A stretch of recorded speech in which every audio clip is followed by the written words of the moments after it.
فریب حسن قسط نمبر 2۔ ڈیرے سے گاؤں کی طرف جاتے ہوئے میں نے رحمت علی سے درجن بھر اہم سوال کیے جن کے اس نے تسلی بخش جواب دیے۔ اس سے میری معلومات میں گراں قدر اضافہ ہوا۔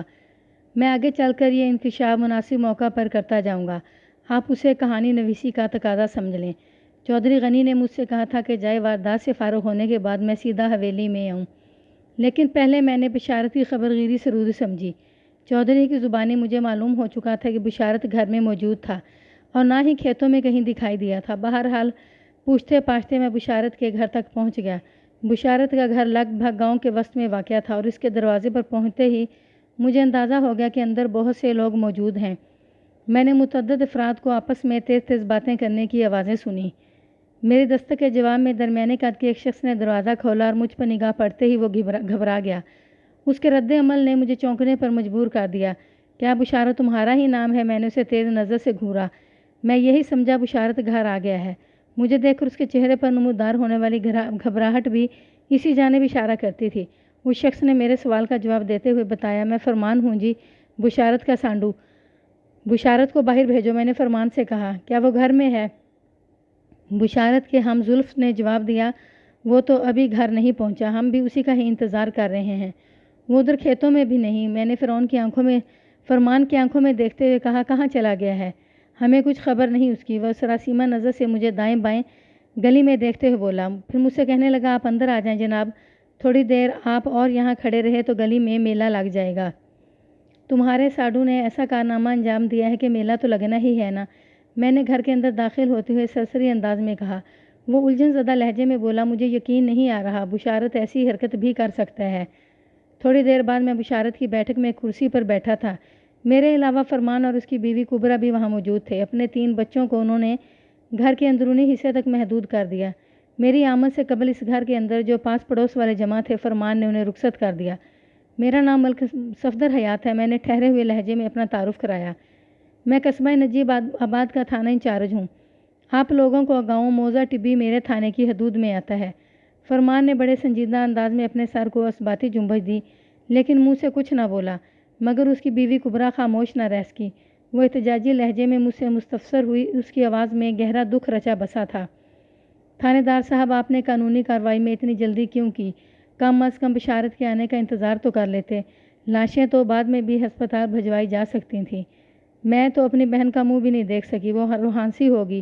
بے وقوفی کی باتیں نہ کرو کبرا، فرمان نے بڑے نرم انداز میں اسے سرزنش کی۔ کوئی شرم حیا ہے کہ نہیں؟ اس حالت میں تم سگی کا منہ دیکھ کر کیا کرتی؟ ان کی باتوں سے مجھے اندازہ ہوا کہ وہ حالات کی نزاکت سے پوری طرح آگاہ تھے۔ میں کبرا کے دکھ کو سمجھ رہا تھا، کچھ بھی تھا۔ بہرحال سگرا عرف سگی اس کی چھوٹی بہن تھی جو اب اس دنیا میں باقی نہیں رہی تھی۔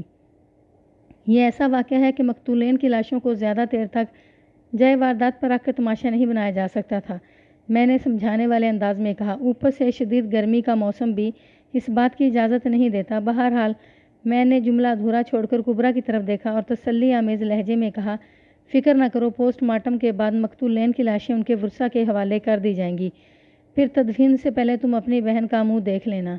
تھانے دار صاحب، ہم ادھر چودھریوں کے ڈیرے پر بھی گئے تھے، کبرا بھرائی ہوئی آواز میں بولی، لیکن اس مراد نے ہمیں کمرے کے اندر نہیں جانے دیا۔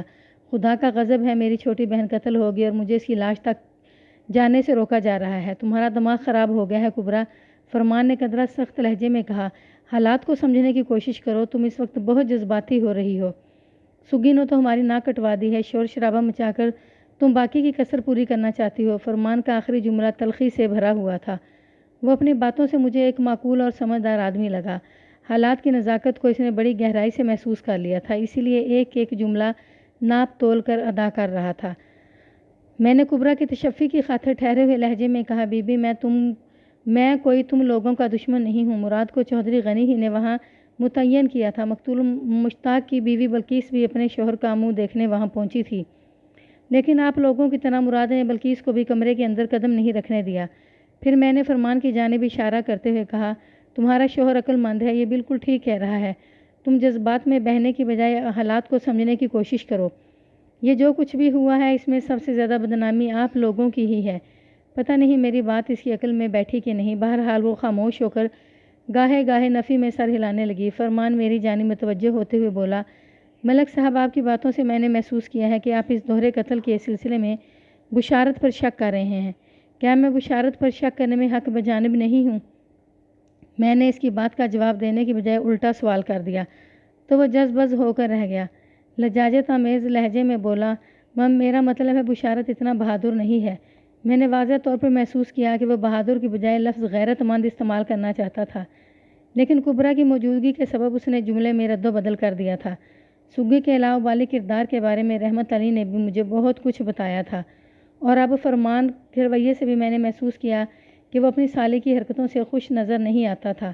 میں نے کھنکار کر گلا صاف کرتے ہوئے کہا، فرمان، بیوی کا معاملہ ایسا ہوتا ہے کہ بزدل سے بزدل انسان بھی غیرت کے جوش میں ٹازن بن جاتا ہے۔ اگر بشارت اس دوہرے قتل کی واردات میں ملوث نہیں تو پھر وہ کہاں غائب ہے؟ یہ بات تو میری بھی سمجھ میں نہیں آ رہی۔ وہ متذبذب لہجے میں بولا، میں نے خود بھی کھیتوں میں جا کر اسے دیکھا ہے، وہ مجھے اپنی زمین پر دکھائی دیا اور نہ ہی اس کی بیل گاڑی کہیں نظر آئی۔ بشارت کی زمین کس طرف واقع ہے؟ میں نے ایک فوری خیال کے تحت پوچھ لیا۔ فرمان نے جواب دیا، ادھر مغرب کی طرف۔ اس کے ساتھ ہی اس نے مذکورہ سمت میں اشارہ بھی کیا۔ کوئی 15 منٹ کے پیدل فاصلے پر بشارت کی 5 ایکڑ اراضی ہے۔ وہ آج بیل گاڑی کو بھی ساتھ لے گیا تھا، کہہ رہا تھا واپسی پر اپنے اور اپنے جانوروں کے لیے سبز چارہ لے آئے گا۔ مگر ابھی تک وہ لوٹ کر نہیں آیا۔ اس کے بعد وہ اور بشارت کے پالتو جانوروں کی تفصیل بتانے لگا۔ کبرا نے کہا، ہم بھی بشارت کے انتظار میں اپنا گھر چھوڑ کر ادھر بیٹھے ہیں۔ چھوٹے بچے کا مسئلہ پیدا ہو گیا ہے۔ کون چھوٹا بچہ؟ میں نے چونکتے ہوئے کہا۔ سگی کا ایک ہی تو بچہ ہے نوید، کبرا نے بتایا۔ میں اس معصوم کی بات کر رہی ہوں۔ اب نوید کو کس کے آسرے پر چھوڑ کر اپنے گھر جاؤں؟ فرمان کہتا ہے نوید کو اپنے ساتھ لے چلو۔ 2 دن میں بھی تو ادھر ہی رہا ہے، لیکن میں بشارت کا انتظار کرنا چاہتی ہے۔ کبرا کی باتیں انکشاف انگیز تھیں۔ میں نے بشارت کے بیٹے نوید کے سلسلے میں کرید کر اس سے سوال کیے تو مزید حقائق نکل کر سامنے آ گئے۔ کبرا نے میرے استفسار کے جواب میں بتایا کہ آج دوپہر کو جب سگی بشارت کے لیے کھانا لے کر کھیتوں کی طرف جانے لگی تو اس نے ننھے نوید کو اس کے گھر چھوڑ دیا تھا۔ نوید کی عمر کم و بیش 5 سال تھی اور وہ اپنی خالہ کے گھر میں خوشی خوشی رہ جاتا تھا۔ کبرا کا گھر اسی گلی میں 2 گھر چھوڑ کر واقع تھا۔ کبرا کے 3 بچے تھے جن کی عمریں الترتیب 8 اور 10، 8 اور 5 سال تھیں۔ اسماعیل اور ارسلان بڑے تھے، جبکہ رابعہ نوید کی ہم عمر تھی۔ نوید اسی کے ساتھ زیادہ گھل مل کر کھیلتا تھا۔ میں نے کبرا سے پوچھا، سگی کتنے بجے نوید کو تمہارے پاس چھوڑ کر گئی تھی؟ میرا خیال ہے اس وقت 12:30 بجے تھے، اس نے بتایا۔ اس نے جاتے وقت کوئی خاص بات کی تھی؟ میں نے پوچھا۔ نہیں، وہ سوچنے والے انداز میں بولی، کیا وہ روزانہ اسی وقت بشارت کا کھانا لے کر کھیتوں میں جاتی تھی؟ ہاں جی، لگ بھگ اسی وقت وہ بشارت کو کھانا دینے جاتی تھی۔ اس کے لہجے میں تذبذب جھلکنے لگا، اور ادھر جاتے ہوئے نوید کو ہمارے ہی گھر چھوڑتی تھی۔ کیا بات ہے کبرا؟ میں نے اس کے چہرے کے تاثرات سے اس کی اندرونی بے چینی کو بھانپ لیا۔ تم مجھے الجھی ہوئی نظر آ رہی ہو، کوئی پریشانی ہے تو مجھے بتا دو۔ وہ جی، میں ایک بات بتانا بھول گئی، وہ کشمکش کسی کیفیت میں بولی۔ پتہ نہیں اس کی کوئی اہمیت بھی ہے یا نہیں۔ اہم اور غیر اہم کا فیصلہ میں خود کر لوں گا، میں نے جلدی سے کہا۔ تم بتاؤ بات۔ اس نے بتایا، سگی نے کھیتوں کی طرف جاتے ہوئے مجھے بتایا تھا کہ آج اسے واپسی میں دیر ہو جائے گی۔ اس کی آواز بھرا گئی۔ مجھے کیا پتہ تھا، وہ گلوگیر انداز میں بولی، کہ سگی کو اتنی دیر ہو جائے گی کہ وہ پھر کبھی لوٹ کر واپس نہیں آ سکے گی۔ بات ختم کرتے ہی وہ دوپٹے کے پلو سے اپنے آنسو پونچھنے لگی۔ میرے سوال کا جواب دیتے ہوئے اس کی آنکھیں ڈبڈبا گئی تھیں۔ میں اس کی جذباتی کیفیت کو سمجھ رہا تھا۔ چھوٹی بہن کی شرمناک موت نے اسے اندر سے توڑ کر رکھ دیا تھا، لیکن قانون کے تقاضے پورا کرنا بھی ضروری تھا۔ لہٰذا میں نے 2 منٹ کے توقف کے بعد کریدا اور پوچھ تاچھ کا سلسلہ دوبارہ شروع کیا۔ کبرا بی بی، سگی نے اپنے دیر سے واپس آنے کی کوئی وجہ بھی تمہیں بتائی ہوگی؟ جی، اس نے اس بات میں سر ہلایا اور غمناک لہجے میں بولی۔ اس نے کہا تھا بشارت کو کھانا کھلانے کے بعد وہ چودھریوں کی حویلی جائے گی۔ میں سیدھا ہو کر بیٹھ گیا اور پوچھا، وہ چودھریوں کی حویلی کیوں جانا چاہتی تھی؟ چودھری غنی نے اسے کسی کام سے بلایا تھا، اس نے بتایا۔ میں نے پوچھا، کس کام سے؟ یہ تو اس نے مجھے نہیں بتایا، وہ شکست خوردہ لہجے میں بولی۔ اور سچی بات تو یہ ہے کہ میں نے زیادہ پوچھا بھی نہیں۔ چودھری غنی صاحب تو اس پنڈ کے مالک و مختار ہیں، وہ کسی کو بھی اپنی حویلی میں طلب کر سکتے ہیں۔ اگرچہ کبرا نے چودھری غنی کے بلاوے کے بارے میں مجھے بہت سادگی سے بتایا تھا، لیکن میرے ذہن میں ایک عجیب سا ٹھٹکا آ بیٹھا تھا۔ یہ سوچنے پر مجبور ہو گیا تھا کہ کہیں نہ کہیں کوئی گڑبڑ ضرور ہے۔ تھوڑی دیر پہلے جائے وقوعہ پر چودھری غنی سے میری بات ہو چکی تھی، اور میں نے اسے سگی اور مشتاق کے بارے میں کئی سوالات کیے تھے۔ اگر چودھری غنی نے آج دوپہر میں سگی کو اپنی حویلی میں بلایا تھا تو اس کا تذکرہ ضرور کرتا، اور اگر چودھری نے دانستہ پہلو کی پردہ پوشی کی تھی تو پھر میرے اندیشوں کی دیوار میں قد و قامت اضافہ ممکن تھا۔ یہاں سے فارغ ہونے کے بعد مجھے چودھری کی حویلی کی طرف ہی جانا تھا۔ چودھری سے گفتگو کا مواد حاصل کرنے کے لیے میں پوری طرح کبرا کی جانب متوجہ ہو گیا۔ سگی تک یہ اطلاع کس نے پہنچائی کہ چودھری غنی نے اسے حویلی پر بلایا ہے؟ میں نے پوچھا۔ ماسی مختارہ آئی تھی سگی کو بلانے، اس نے جواب دیا۔ یہ ماسی مختارہ کون ہے اور کہاں رہتی ہے؟ ماسی مختارہ چودھری غنی کی نوکرانی ہے، کبرا نے جواب دیا۔ وہ ادھر حویلی ہی میں رہتی ہے۔ میں نے ماسی مختارہ کے نام پر دائرہ لگا کر اپنے ذہن میں محفوظ کر لیا۔ اس سے پہلے 3 نام اور بھی دائروں میں بند یہ میرے ذہن میں محفوظ ہو چکے تھے، اور وہ نام یہ تھے: چودھری غنی، بشارت اور مراد۔ میرے خیال میں ان 4 افراد سے پوچھ گچھ کافی نتیجہ خیز ثابت ہو سکتی تھی۔ مزید چند سوالات کے بعد میں نے کبرا اور اس کے شوہر کو فارغ کر دیا۔ میں نے ان دونوں سے مشتاق کے بارے میں بھی گھما پھرا کر کئی سوالات کیے۔ انہوں نے جواب میں کھلم کھلا اس کی مخالفت نہیں کی۔ بشارت کے گھر سے نکلنے کے بعد میں نے آس پڑوس کے 3-4 افراد سے بھی مختصر گفتگو کی۔ اس دوہرے قتل کے ذمہ داری پر کوئی روشنی نہ ڈال سکا، تاہم ڈھکے چھپے الفاظ میں انہوں نے سگی کی غیر نصابی سرگرمیوں کا جو نقشہ کھینچا وہ رحمت علی سے حاصل ہونے والی معلومات کی تائید کرتا تھا۔ سگی تسلی بخش کردار کی مالک نہیں سمجھی جاتی تھی۔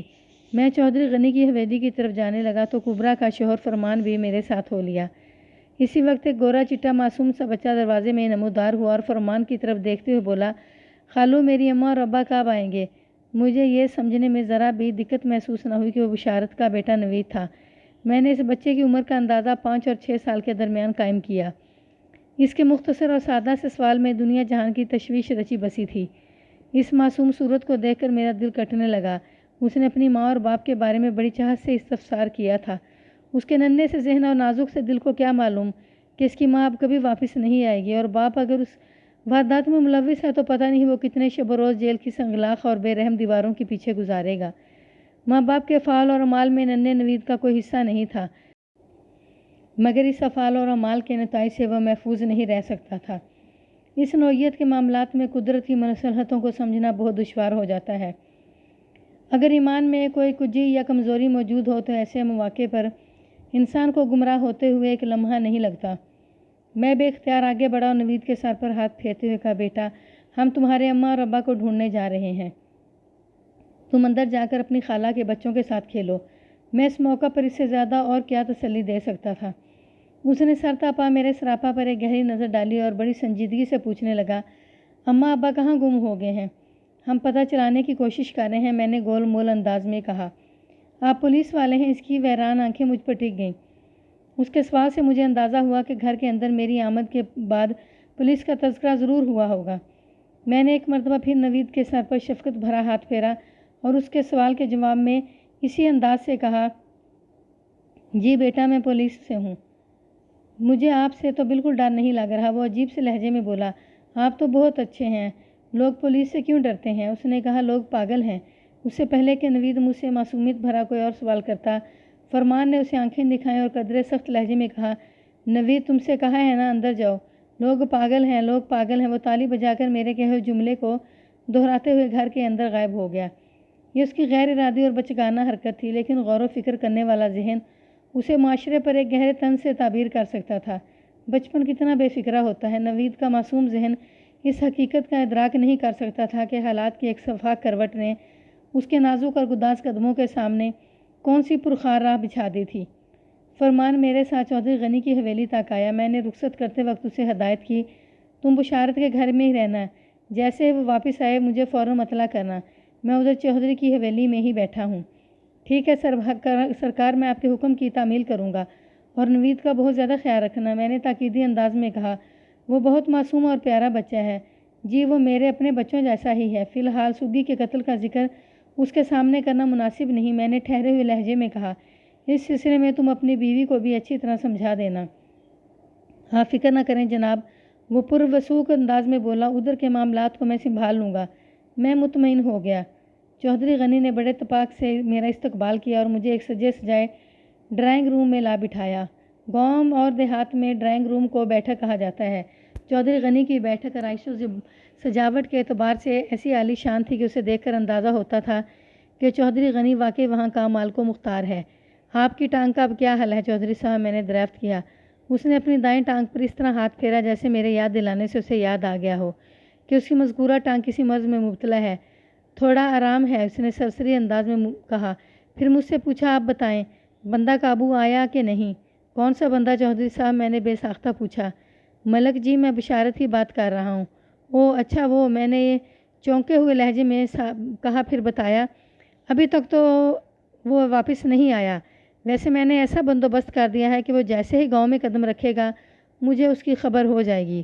چودھری نے میرے بندوبست کے بارے میں کوئی سوال نہیں کیا اور میں نے خیز انداز میں سر ہلاتے ہوئے بولا، ہاں ملک صاحب، پولیس کا مخبری کا نظام بڑی تیزی سے کام کرتا ہے۔ میں نے بھی اس کے بیان کردہ مخبری کے نظام پر کوئی تبدیلی تبصرہ نہ کیا اور پوچھا، وہ آپ کا ملازم مراد کہاں سے ملے گا؟ مجھے اس سے بھی چند باتیں پوچھنا ہے۔ مراد تھوڑی دیر پہلے ہی تو حویلی سے گیا ہے۔ کہاں گیا ہے؟ میں نے پوچھا۔ ادھر ڈیرے پر۔ یہ عجیب اتفاق ہے چودھری صاحب، میں نے چودھری غنی کی آنکھوں میں دیکھتے ہوئے کہا۔ میں نے ادھر ڈیرے پر مراد کے بارے میں استفسار کیا تو وہ یہاں گاؤں میں تھا اور اب میں یہاں پہنچا ہوں تو ادھر سے چلا گیا ہے۔ بالکل درست فرمایا آپ نے، بس بات میں سر ہلاتے ہوئے بولا۔ واقعی یہ ایک اتفاق ہی ہے۔ ایک لمحے کا توقف کرنے کے بعد وہ گہری سنجیدگی سے بولا، بات دراصل یہ ہے ملک صاحب کہ مراد اور مشتاق کی ڈیوٹی میں نے ڈیرے پر لگا رکھی تھی۔ مشتاق گھر بار والا تھا، اس لیے رات کو وہ اپنے گھر آ جاتا تھا، مگر مراد رات کو ادھر ہی ڈیرے پر رہتا ہے۔ مراد چھڑا چھانٹ ہے، کہیں بھی رہے اسے کوئی فرق نہیں پڑتا۔ آج تو میں نے منظورے کو بھی اس کے ساتھ بھیج دیا ہے، منظورہ بھی رات کو ڈیرے پر ہی رہے گا۔ چودھری غنی نے اپنی تعین مراد کے ادھر ادھر ہونے کی وضاحت کر دی تھی، لیکن پتہ نہیں کیوں میرا ذہن اس وضاحت سے مطمئن نہیں ہوا۔ ایک فوری خیال کے تحت میں نے اس سے پوچھا، منظور اور مراد سوئیں گے کہاں؟ رہائشی کمرے کو تو میں نے سیل بند کر دیا ہے۔ منظور عرف منظورہ وہی شخص تھا جو دوہرے قتل کی اس واردات کی اطلاع دینے میرے پاس تھانے پہنچا تھا۔ چودھری نے میرے سوال کا جواب دیتے ہوئے کہا، جناب مجھے خبر ہے کہ آپ نے اس کمرے پر سرکاری تالا ڈال دیا ہے، لیکن وہاں ڈیرے پر 2 اور کمرے بھی ہیں۔ ویسے آج کل موسم اتنا گرم ہے کہ یہ لوگ احاطے ہی میں سوتے ہیں۔ ادھر چودھری کی بات ختم ہوئی اور ادھر بیٹھک کے دروازے میں ٹرے کے ساتھ ملازم نمودار ہوا۔ اس نے جو کنگ سائز ٹرے اٹھا رکھی تھی وہ سامان خوردونوش سے لدی پھندی دکھائی دیتی تھی۔ چودھری کا اشارہ نما اجازت نامہ پا کر اس ملازم صورت شخص نے وہ تمام تر اشیاء میرے سامنے میز پر سجا دیں اور وہ جس احترام کے ساتھ بیٹھک میں داخل ہوا تھا اسی کے ساتھ رخصت ہو گیا۔ ملک صاحب کسی تکلف کی ضرورت نہیں۔ چودھری میز کی سمت اشارہ کرتے ہوئے بولا، اس حویلی کو اپنا گھر ہی سمجھیں۔ میرے لاکھ انکار کے باوجود بھی اس کے کروڑ اصرار میں کمی واقع نہ ہوئی تو مجھے اپنے ہاتھوں اور منہ کی زحمت دینا پڑی۔ اپنی ضد پر ڈٹے رہنے سے کفران نعمت کا خدشہ تھا۔ آپ ادھر بشارت کے گھر میں کافی وقت گزار کر آئے ہیں، چودھری نے کہا۔ اس دوہرے قتل کے سلسلے میں کوئی نکتہ ہاتھ آیا؟ چودھری کا انداز ٹٹولنے والا تھا۔ میں نے ٹھہرے ہوئے لہجے میں کہا، ہاں ایک سرا ہاتھ لگا ہے، لیکن پتہ نہیں اس سے کچھ حاصل بھی ہوتا ہے یا نہیں۔ چودھری غنی کے کان کھڑے ہو گئے۔ اضطراری لہجے میں مستفسر ہوا، آپ کس سرے کی بات کر رہے ہیں ملک صاحب؟ میں نے اپنے لہجے کی سنجیدگی کو برقرار رکھتے ہوئے کہا، چودھری صاحب میں نے جو سرا پکڑا ہے اس کے دوسرے کنارے پر آپ کھڑے ہیں، آپ کھل کر کہیں کیا کہنا چاہتے ہیں؟ وہ بے حد محتاط لہجے میں بولا۔ میں نے بدستور ٹھہرے ہوئے لہجے میں کہا، مجھے پتہ چلا ہے سگی کو آج دوپہر کے وقت آپ نے حویلی میں طلب کیا تھا۔ اس کے چہرے پر ایک رنگ سا آ کر گزر گیا، مگر ٹھوس لہجے میں مجھ سے پوچھنے لگا، آپ کو یہ بات کس نے بتائی ہے؟ پہلے آپ تصدیق یا تردید کریں، پھر میں اطلاع کنندہ کا نام بتاؤں گا۔ میں اس بات کی بھرپور تردید کرتا ہوں، وہ خاصے دمغ لہجے میں بولا۔ میں نے کہا، آج دوپہر جب سگی بشارت کا کھانا لے کر کھیتوں کی طرف جانے لگی تو اس نے اپنا بیٹا نوید بڑی بہن کے حوالے کرتے ہوئے اسے بتایا تھا کہ اسے واپس آنے میں دیر ہو جائے گی۔ اس کی بہن کبرا نے جب تاخیر کا سبب پوچھا تو سگی نے اسے بتایا کہ ماسی مختارہ اس کے پاس آئی تھی اور اس سے کہا ہے کہ چودھری غنی نے اسے اپنی حویلی میں بلایا ہے، لہٰذا بدبخت نے بہت بڑا جھوٹ بولا ہے۔ میری بات پوری ہونے سے پہلے ہی چودھری نے غیظ بھر لہجے میں کہا، آپ سگی کے کرتوتوں سے شاید واقف نہیں ہیں ملک صاحب۔ یہ عورت وہ بولتے بولتے رکا اور نفی میں سر جھٹکتے ہوئے بولا، خیر چھوڑے، مرنے والی کی برائی کرنے سے کیا فائدہ، ہر آدمی کا اعمال نامہ اس کے ساتھ ہے۔ میں نے کہا، چودھری صاحب میں پہلے سگی کے کردار سے واقف نہیں تھا، مگر اب اس سلسلے میں اچھی خاصی معلومات حاصل کر چکا ہوں۔ بہرحال میں ایک لمحے کے لیے سانس لینے کی خاطر رکا، پھر بات پوری کرتے ہوئے کہا، آپ تو اس بات سے انکاری ہیں نا کہ آج دوپہر کو آپ نے سگی کو ماسی مختارہ کے ذریعے اپنی حویلی میں بلایا تھا؟ میں 100% انکاری ہوں ملک صاحب، وہ ایک ایک لفظ پر زور دیتے ہوئے بولا۔